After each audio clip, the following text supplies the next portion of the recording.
जय मसीह and नमस्ते everyone. स्वर्ग र पृथ्वी सृष्टि गर्नुहुने परमेश्वर चाहिँ महानको हुनुहुन्छ। उहाँको स्वरूपमा बनिएका हरेक मानव जातिहरू चाहिँ इमान्दारसँग जीवन जिएको, परमेश्वरको भयमा जीवन जिएको चाहनुहुन्छ।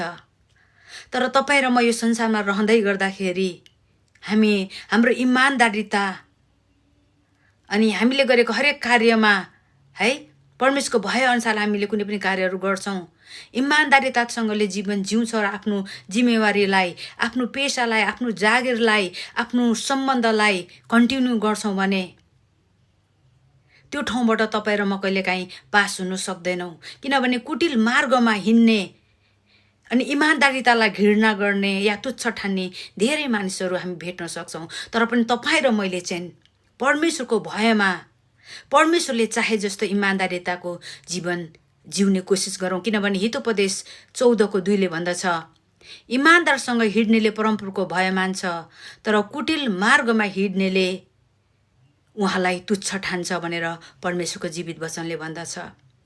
तपाईँ र मेरो इमान्दारितालाई कन्टिन्यू दिउँ। संसारको तपाईँ र मैले यावत थोक गुमाउनु परे तापनि, जागिरदेखि लिएर जेसुकै हामीले आर्जन गरेका थोकै पनि गुमाउनु परे तापनि हाम्रो इमान्दारितालाई चाहिँ तपाईँ र मैले नगुमाउँ।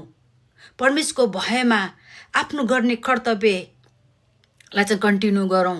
कुटिल मार्गमा भएका मानिसले हाम्रो इमान्दारितालाई तुच्छ ठान्लान्, तर हाम्रो इमान्दारितालाई तुच्छ ठान्नु नै परमेश्वरलाई तुच्छ ठान्नु हो। त्यो ठाउँ र त्यो जागिरबाट तपाईँलाई निकाल्देलान्, तर परमेश्वरले तपाईँ र मलाई अझ ठुलो ढोका खोलिदिनुहुन्छ यो संसारमा र अनन्तको निम्ति पनि। त्यसै कारणले हाम्रो इमान्दारितालाई चाहिँ तपाईँ र मैले कन्टिन्यू दिउँ, परमेश्वरको भयमा रहेर उहाँको इच्छा पुरा गरौँ र सबै कुराबाट परमेश्वरलाई महिमा भएको होस्। जय मसीह।